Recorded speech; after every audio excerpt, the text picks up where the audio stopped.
jiritaanka goobo dahsoon oo dunidan ku dhex yaala haddana ay mamnuuc tahay in la booqdo waxay kula noqonaysaa sheekooyin malaawaal ah iyo weliba buunbuunin goobaha qaarkood ah, balse waxaa jira goobo qurxoon oo laga digay inaad ka agdhawaato amaba safar u gashid khataro jira awgeed. gelitaankooda ayaan sahlaneen islamarkaana si xooggan ayaa loo ilaaliyaa. sida awgeed waxaa halkan maanta idinku soo gudbinaynaa dhowr goobood oo dunida ku yaala oo isugu jira dhisme gacan ku samays ah iyo weliba goobo kale oo dabiici ah oo khatar ah, islamarkaana qaarkood lagu tiriyo xarumo diini ah oo qarsoon kuna suntan goobo ay mamnuuc tahay inay booqdaan dadka dalxiisayaasha ah.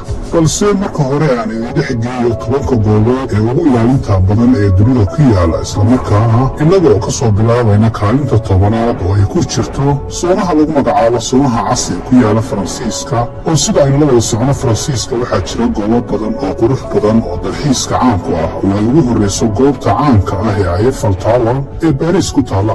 dhanka kale waxaa ku yaala Faransiiska meel saxaro ah oo ku dhowaad muddo qarni ah ay mamnuuc ahayd in la booqdo, waxaana gobolka u dhow magaalada Verdun ee Faransiiska ku yaala kayn ugub ah oo loo yaqaano Saône Rouge ama soonaha cas. qofna halkaasi kuma noola, xataa dhismayaal ka dhisan ku arki maysid. runtii waana mamnuuc in la galo.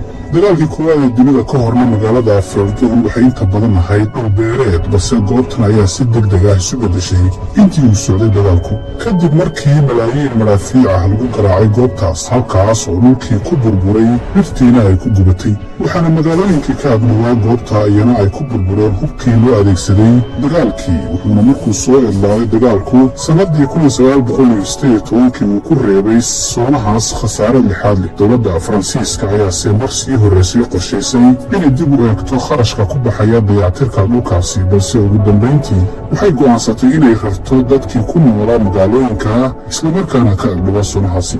xaaladkii madaafiicdii iyo weliba rasaastii dagaalkaas ayaana weli yaala soonahaasi, waxaana loo aqoonsaday goob cas ama Saône Rouge. soonahan ayaana ku fadhiya 1190 kilomitir oo wareeg ah, welina si adag ayay u sharciyeysan tahay inaan la degin ama aan loo adeegsan dhul beereed. maamulka dowladda ayaana ku hawlan sidii dhulkaasi loo nadiifin lahaa, waxaana la sheegay in marka loo fiiriyo heerka khasaaraha ee goobtaasi ka muuqda, laysku dayo in la nadiifiyo ay qaadan karto ku dhowaad 100 sanno ama inka badan. goobta sagaalaadna waa xarunta Fort Knox ee gobolka Kentucky, waana mid ka mid ah goobaha qarsoon ee sida aadka ah loo ilaaliyo ee ku yaala Maraykanka, waxayna masaafo gaadhaysaa 48 kilomitir ka xigtaa dhanka koonfur galbeed ee magaalada Louisville. waxaana goobtan loo badinayaa inay tahay meel lagu kaydiyo dahabka. haddaba dhismahan Fort Knox ama sida loo yaqaano daarta dahabka waxaa la dhamaystiray sanadkii 1936, waxayna ka agdhowdahay xarunta boostada ciidanka Maraykanka ee isla gobolkaasi. waxaana sida la sheegay dahabkii la keenay xaruntan ee wakhtigaasi lagu soo raray tareeno ay horkacayaan ciidamo.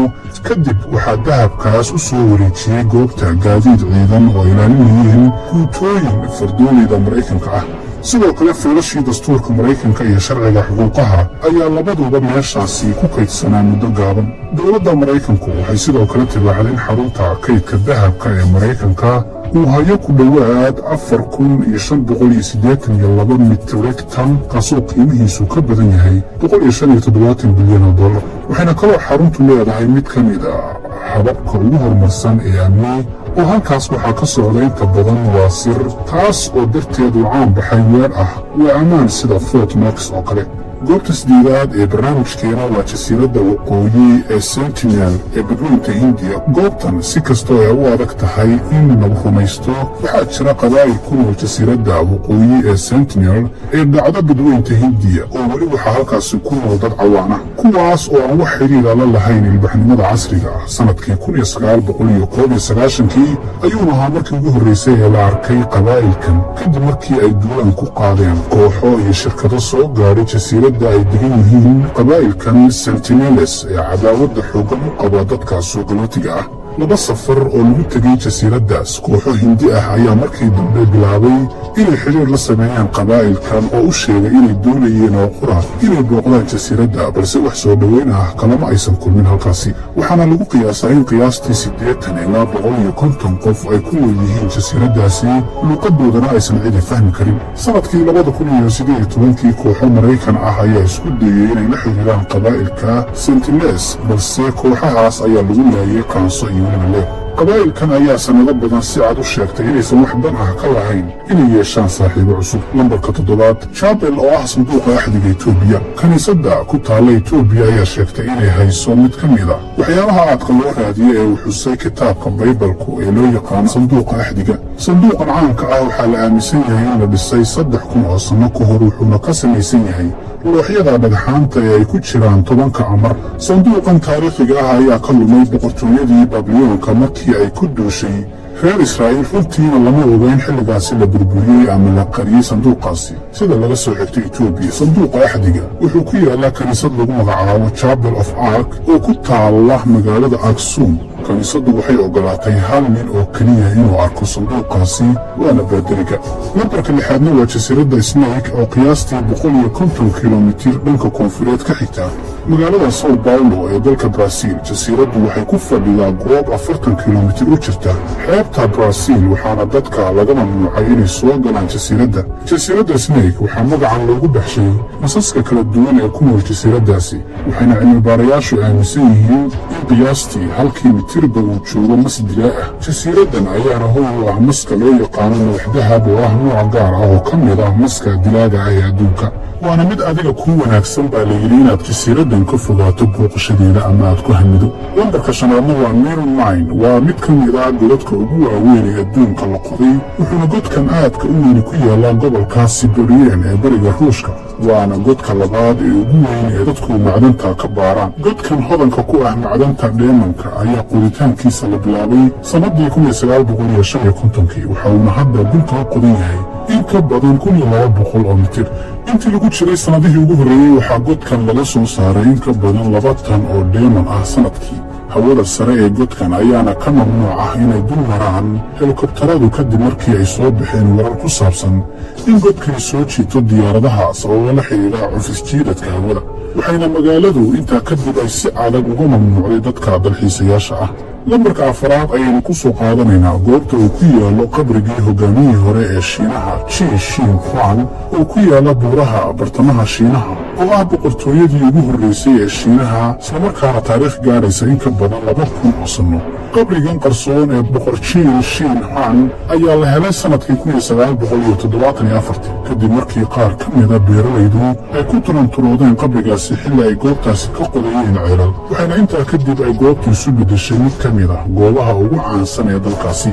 khubarada culumta taariikhda ayaa qoday goobtan muddo ku dhow 40 sano, waxayna soo bandhigeen ilaa 2,000 oo askari oo ka samaysan dhoobo. lambarka 3 ayaynu ku soo qaadanaynaa xarunta Vault ee caalamiga ah ee lagu kaydiyo abuurka dalagga ee cunto, waxayna ku hoos qotontaa gudaha buur ku taalla jasiiradda fog ee Svalbard ee dalka Norway. waana xarunta ugu weyn adduunka ee lagu kaydiyo siirka dhirta, waxaana xaruntaas lagu hayaa sanaadiiq badan oo ay ka buuxaan iniinyaha kala duwan ee dhirta oo isugu jira 10,000 oo nooc oo dalagyo cunto ah oo muhiim ah iyo in ka badan 4,000 oo nooc oo dhir ah. lambarka 2 ayaynu ku soo qaadanaynaa hoyga Bohemian. bisha Julaay oo kastaaba kooxo ganacsato ah oo ka mid ah dadka aadka u hodanka ah ayaa isugu yimaada hoy weyn oo ku yaala Monterey ee gobolka California muddo 2 toddobaad ah si ay ugu qabsadaan shirar gaar ah arrimo kale oo qarsoon. Bohemian waa magaca xerada ama hoyga qarsoon ee ay leedahay naadiga loo yaqaano Bohemian, waxaana hadda ku jira oo uu ka kooban yahay naadigan ilaa 2,500 oo xubnood, iyada oo dadka caanka ahaa ay ku jira kooxdan ay ka midka yihiin Gerald Ford, Jenny Eastwood iyo Bill Cosby, Murphy Griffin, Ronald Reagan iyo George W. Bush.